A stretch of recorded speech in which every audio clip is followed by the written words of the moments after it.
श्री गणेशाय नमः, श्री सरस्वती नमः, श्री शत्रुरामचंद्राय नमः। हरी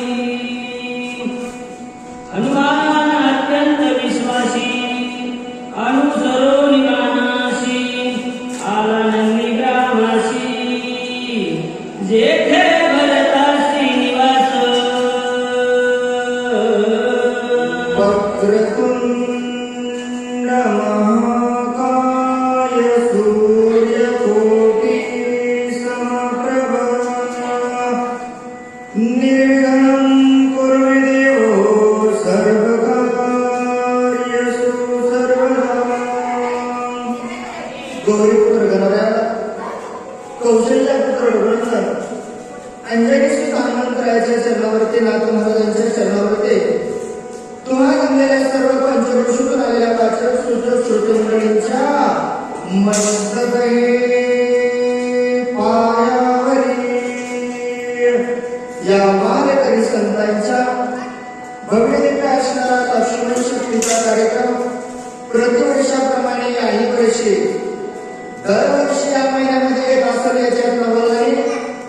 या वर्षी अधिक मासामध्ये मधमास भोंग्याचा महिना, पुरुषोत्तम महिन्यामध्ये, पवित्र असणाऱ्या महिन्यामध्ये आज भगवंताचं नामचिंतन करण्याचा योग मोजे ताडपांगरी या गावा ठिकाणी आलेला आहे।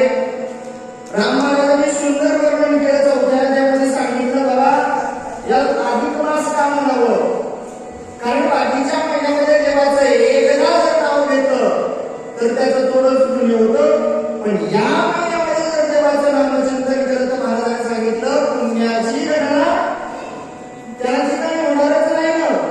एवढं पुण्य या महिन्यामध्ये होतं, म्हणून भाग्य ताडपांगरीचं या महिन्यामध्ये दशमीच्या दिवशी 5वा अध्याय ऐकायला भेटायला जवळजवळ 2:30 वाजले। 5वा अध्याय ऐकण्याचा योग सकाळचा ब्रह्ममुहूर्त व्हायला सुरुवात झालेली आहे आणि शक्तीच्या प्रसंगानुसार जर विचार करायला गेला तर आता 6वा सुरू व्हायला पाहिजे होता। जवळजवळ 1.5 तास जरी लेट झाली। जसं माझ्या हनुमंतराय सेवा करून घेतली तसं आता सेवा करण्याचा प्रयत्न, थोडं महात्म्यांची या ठिकाणी सेवा झाली। राम महाराजांच्या संत आम्ही सेवा करणं भाग्य आमचं काहीतरी लाभलं। एवढ्या मोठ्या महान पुरुषांच्या नंतर सेवा करण्याचा योग आला, गावकऱ्यांच्या वतीने सेवा करण्याची संधी दिली। आता जसं जमत तसं आपण 1.5 तासामध्ये अध्याय संपवायचा, काही हरकत नाही, जसं जमत तसं सेवा करत। हनुमान अत्यंत विश्वासी, हनुमंतराय विश्वासी का होते, भगवंताचे भक्त होते आणि नंदीग्रामाच्या ठिकाणी आले। आल्याच्या नंतर भरत श्रीरामाचानीच भक्त, भरत भक्ती उल्हासित, आचार्य भक्तीचा भरत, भरत निर्मुक्त चराचर। भरत श्रीरामाचा निज भक्त भरत होता। व्याख्या जर सांगायला गेली तर महाराजांनी निज भक्त कोणाला म्हणावं, रात्रभर झोपून काय करायला निज भक्त म्हणावं का? नाही, निज भक्त माझ्या हनुमंतराय होते आणि दुसरे निज भक्त भरतराय होते। भरतराय निज भक्त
सर्वत्र पावो सर्वासी सर्वासी म्हणते सत्य राम राहो. सत्याशिवाय काय होतं का उतरताकडं नव्हतंच ना. रात्रंदिवस सत्य मानणारा रामाला भरत सत्य सद्भाव भरताच्या नगरामध्ये होता आणि भरताकडे होता. राम राव पाहायचं जैशी त्याची अंतर्वृत्ती आणि ते जरा जैशीची एकते. भरताच्या मनामध्ये सत्य होतं आणि जिकडं तिकडं सत्य तो पाहायचं.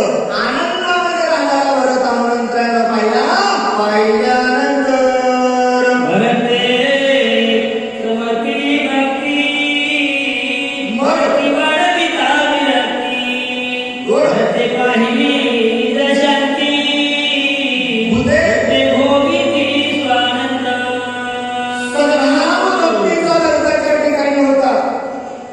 आनंदही भरताच्या ठिकाणी होता. राजा आनंदामध्ये असला गाव कसं राहावं. भूते भोगी स्वानंदे. गावामध्ये जर रोज रामायण चालू असेल गाव आनंदानं ऐकतं, आनंदानं त्याचं सुख घेतं, आनंदानं रामायण परिसरात जातं आणि त्या रामायणाचं फळ भेटतं. मग असा भरत त्या ठिकाणी स्वानंद होता, आनंदामध्ये राहत होता. आणि मग नगरात प्रेम होतं. भूत म्हणजे दुसरं नाही तुम्ही आम्हीच हेच पंचमहाभूत आनंदानं त्या ठिकाणी राहत होते. असा विष्णू पावला रे. मरेंद्रच्या गावी चंदनाची पैजाडी पायदेले डोंगर सरवई पेराला वलाली चंदन माही आपण तेथे गेला कोडोनी आणला अंगवातावरून गेला वेगळी केला चंदन महेंद्रीच्या काही चंदनाची झाडे होई बघा. महेंद्री नावाच्या पर्वतावर चंदनाचं झाड असतात. मग काय होतं. अंग वातावरण गेला. नुसता वारा जरी त्याच्यावरून गेला तर हा गावामध्ये सुगंध त्या ठिकाणी येतो. कोण चंदन लावलं. आपल्याला मोत्याराव महाराजांसारखे चंदन लावले, मारुतराव महाराजांसारखे चंदन लावले. नुसतं महाराजांनी सांगितलं चौथ्या अध्यायामध्ये तिसऱ्या अध्यायामध्ये बघा. त्या संतांचे नुसते पाऊल जरी आपल्या गावाला लागले तर संत चरणावर लागता सहज वासनेची वीज जळून जाते. मग असं चंदन त्या ठिकाणी आपल्याला या ठिकाणी परिसरामध्ये लागलं आणि ते भरताचं चंदन त्या ठिकाणी हनुमंताला पाहिल्यानंतर एक वनस्पतीचा गडीवर चंदन केला डोंगर भक्त तसे चौकेल सुवास थोरला परिणाम माझ्या जगदरी भगवंत ओ भगवंत मूर्तिमंत ते काय नेवे प्राप्त सौभाग्य संत त्रिजगती एक वनस्पतीचा परिवार. गाव सुधारायला लई माणसं लागतात का महाराज. एक माणूस जरी गावात चांगला कारभारी झाला गाव सुधारला जातं, परिसर सुधारला आमच्या मारुतराव महाराजांना, मोतीराम महाराजांना. मग एक वनस्पतीचा परिवार. एकच झाड असतं गावामध्ये चंदनाचं. अगं गाव चंदनमय करतं. तसं त्या नगरामध्ये एकच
झाल्याच्या नंतर आणि घेता वास वासास बाह्य मलेस गोड गोड एकात घ्राण समस्त मग नाकास होऊनी जाते नाकाचा विषय रामदत्ता दुसरं नाहीच.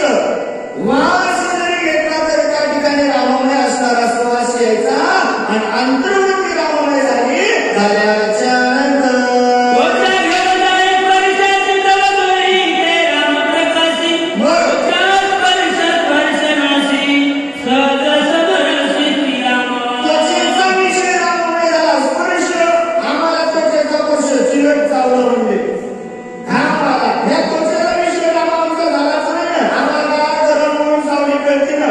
साधू संतांचा त्वचेचा विषय राम झालता. काय कळत का आम्हाला काहीही केलं तर देह राहिला नव्हता भानावरती ना. मग या त्वचेचा विषय राममय झालता. कोणाचा झालता काय झालता म्हणजे गंगाखेडच्या आमच्या जनाबाईचा झालता. आणि जनाबाईचा स्पर्श गौऱ्यांना जर त्वचेचा झाला तर गौऱ्या सुद्धा विठ्ठल विठ्ठल बोलत होत्या. असा त्वचेचा विषय राममय झाला. झाल्याच्या नंतर रसना रासनी आवडी घेता घेता रामरसाची गोडी मग कुटी झाली देशोधरी गोड रसना उसंडी रसाते रस्ता संधी रसाते बाबा त्या जिभेचा विषय राममय झालता. या रामरसाशिवाय दुसरं काही आवडत नव्हतं आम्हाला. धोंड्याच्या पुढे की चलाच का कारण आमचा विषय त्या ठिकाणी आम्हाला गोड आवडतं आंबट आवडतं. पण भरताच्या त्या ठिकाणी नगरामध्ये रसनेचा विषय राममय झालता. अमृताहुनी गोड राम तुझे देवा याच्या पलीकडे काही आवडत नव्हतं. असं हनुमंतरायला पाहिल्यानंतर कर्मंडियाच्या नीतीजन्य श्रीरामती भक्ती उडाली कर्माची कर्मगती स्वेच्छावर जती निष्ठा मग ऐसा भरत रामे कोंडला तो केशरी राम झाला मग हनुमान अत्यंत सुखावला पाहू येथू लागला अपूर्व अवकर्मांद्रियाची याच ठिकाणी त्या ठिकाणी विषय झाला. भरताचं नगर राममय झालतं. हनुमंतराय चकित झाले म्हणजे गाव सोडून दुसरीकडे चालू आहे ना. का बरोबर आहे का? काही हे सगळं पाहतोय ते खरे का? आजच्या युगामध्ये सगळं ताडपत्री राममय झालेलं ताडपामध्ये गाव दिसायले. रात्रभर रामचिंतन असा विषय माझ्या हनुमंतरायानं पाहिल्यानंतर नगर पाह्या राम मग सजोनी राम राम राम रोम राम कस कळ द्रुमा अलवांगना विस्मित हनुमंतरायाने गावातच रामराम धावले. नगराच्या बाहेर फेरफटका मारल्यानंतर दिशातून मंदिराने प्रेमी कोणतरी रामनामे वायू गळते रामनामे ओम रामे कोंडले दाहीच्या पहिल्या राम राम राम नावाचा जयकार येऊ लागला. वाड्यातून राम राम झाडं झुडं वेली फुलं राममय म्हणणारं पाहिल्यानंतर सत्संगे जगा सदर मग देवा कविते निरंतर गोड सांडून कठीण तो प्रकार द्वारवार स्वय झाली मधु आम्हाला सुने झाली. आता या शरीराच्या पंचमहाभूताचा विषय सांगत असताना ग्रंथकारानं सांगितलं बाबा माणसाच्या शरीरामध्ये 5 तत्व आहेत. देह आणि पाचाचा उसना. मग या पंच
झोपणाऱ्याला पाणी गोड नाही ना, दुधाभाव सोडून दिला, पाण्याला संतांची संगत झाली. तिसरं असणारं पंचमहाभूत तेज सांगितलं, तेजालाही संतांची संगत झाली. 10 शक्ती सोडून दिली. जठराग्नी आहे ना शरीरात, जळतो बायकाला नाही जळत. मग या जठराग्नीनं 10 शक्ती सोडून दिली. हे मधलं ते सांगितलं, बाहेरचं तेच कसं होतं ग्रंथकार सांगणार.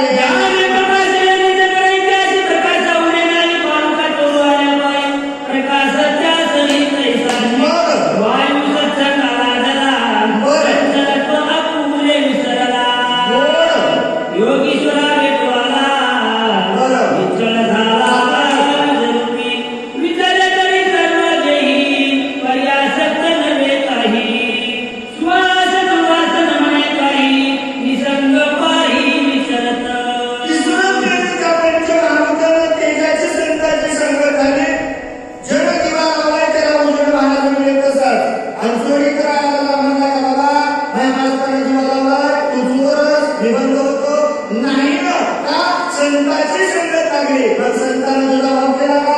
नाही केला ना. तेजाला संतांची संगत झाली, वाऱ्याला संतांची संगत झाली, दुधाभाव सोडून दिला. योगेश्वराची भेट घेण्यासाठी आला. आल्याच्या नंतर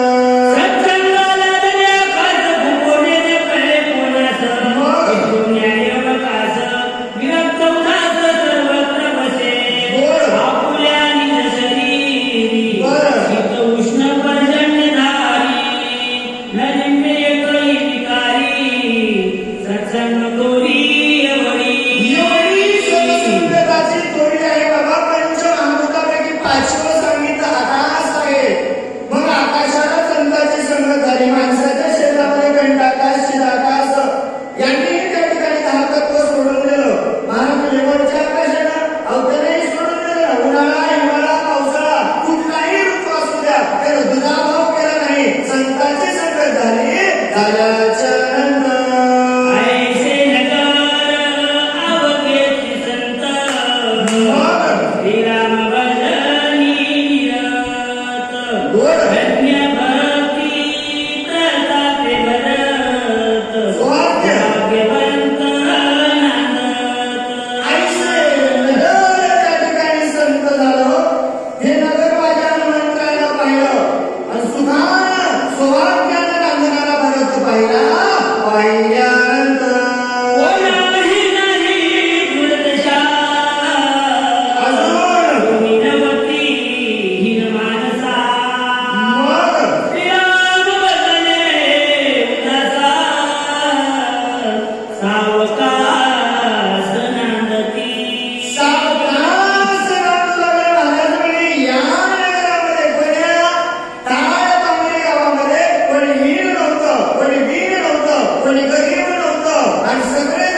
अडचणी सुस्थिर. कथा कीर्तनाचं उमेर असणारं होतं, सुखानं नाचणारा भरत होता. शून्य तो घरकाच्या जीवनामध्ये उठूनच घेतलं. काय पाहिजे, कशासाठी आलो, काय करायचंय, कशाला जगायचंय, सर्वस्व घरकानं सोडून देतं. एक तो आपला देव करून घेतला होता. आणि रात्रंदिवस रामाचं भजन करणारा भरत हनुमंतरायानं पाहिला. पाहिल्यानंतर गरुड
आलात आलात दुःख अवस्थेमध्ये तळमळ करणाऱ्या लक्ष्मणाला सोडलं आणि त्या ठिकाणी रणपुरुषाने यायचं नसतं रामा. रणपुरुषानं भूमीच्या ठिकाणी थांबावं. तिथून पुढे आलात आलात रामा. बाण समोर पाठवला. पाठवल्यानंतर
सारखं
नाही बरं